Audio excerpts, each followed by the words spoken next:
Hello, I'm Callie, I'm from America, and today I'm going to talk about my experience of having reverse culture shock. So, I've been in Korea now for almost 5 years, and surprisingly, when I came here, I didn't have any major culture shock.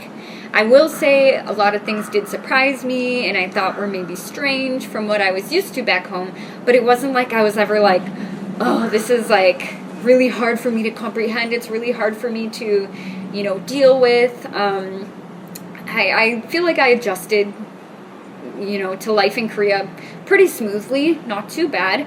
But what surprised me was, the opposite is when I went home and I was like, oh, I forgot that this is how it works here.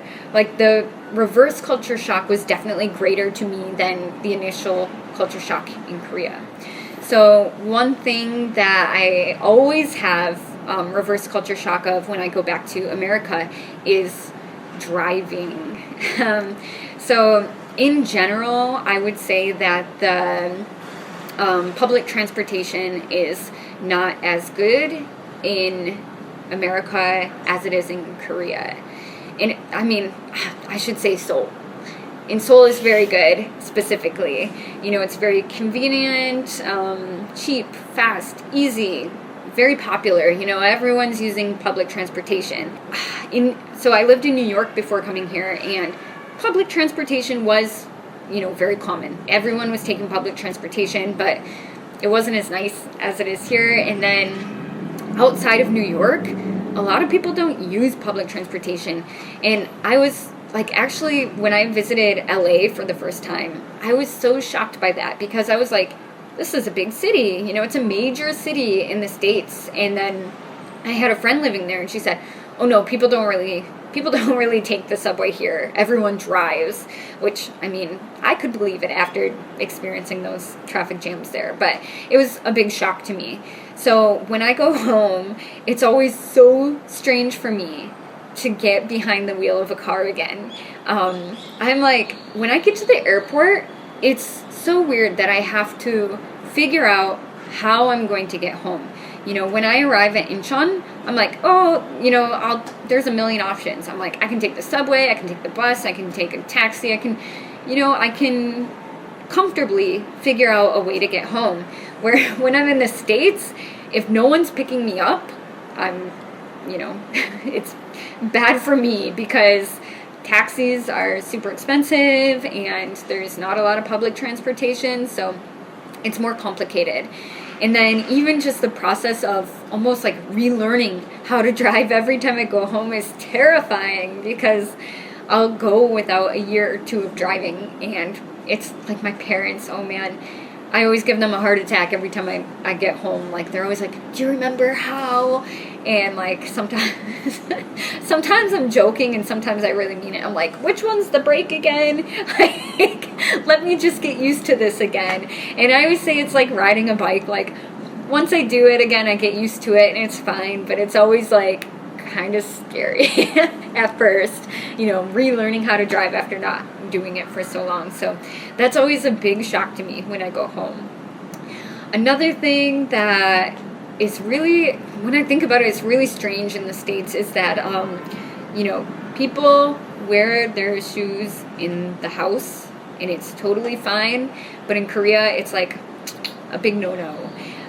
When I first came to Korea, I was a little bit shocked by that, actually. So I remember my school, literally the first night I arrived at the airport, my school, they took me to my new apartment, and at the time someone else was living there. And right in the doorway, even, my boss, I remember seeing him take off his shoes, and I was like, oh, this is kind of weird. We're all taking our shoes off just to stand a little bit in the kitchen. It wasn't like we were getting a whole tour because it was a studio apartment. Where in the States, I feel like people almost feel like if people are coming over to my house, it's almost like being too proper if you ask your guests to take off their shoes. If you say, oh no, it's okay, come on in, it's kind of like saying that, oh, you're comfortable with it and you're a little bit more like relaxed, I guess. So many times when I'm in the States, people will just be like, no, come on in. It doesn't matter sometimes if even on the carpet, people will wear their shoes, and now that I've been in Korea, I will not, I cannot go home to the States and not take my shoes off. Even if they say, oh, it's okay. And I'm like, no, it's okay. Like, let me do this, please. Because I just can't walk on, your floor after I've just been outside. I can't do it, especially the carpet. Like, no, I can't. So that was really odd for me when I went back to the States. Another thing, this is really small, and a friend mentioned it to me, and I was like, oh, that's silly.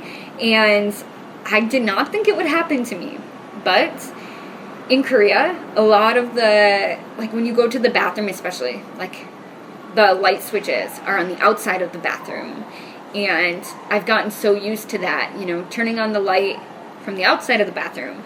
And when I went to the States, I would always look for the light on the outside. I was just so used to that. Like when I was going to the bathroom, I'd be like, oh, where's the light switch? And then they would be like, inside the bathroom.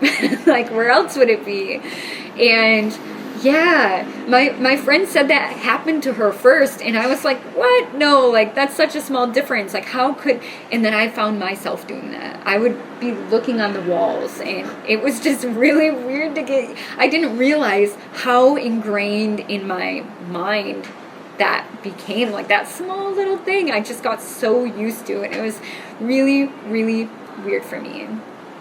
Another thing, and this is something I really love about Korea, is the cheap taxis and just the taxi culture in general. So like I said, before coming to Korea, I lived in New York for almost 1 year. And there are many taxis there, but I think I took a taxi one time because it was just outrageously expensive. And I know at home, like Uber and Lyft and these other companies are becoming more popular, so people are taking those, and that's becoming more common. But like an actual taxi, like, no, I couldn't afford that in New York. It was like, I can't even remember how much it was, because like I said, I took it once and it was like, nope, I'm never doing this again. And I did the same thing in Michigan once too. Like how I said, I was stranded at the airport, and I was like, I'll just take a taxi. It was like $50 for like a 20-minute ride or something.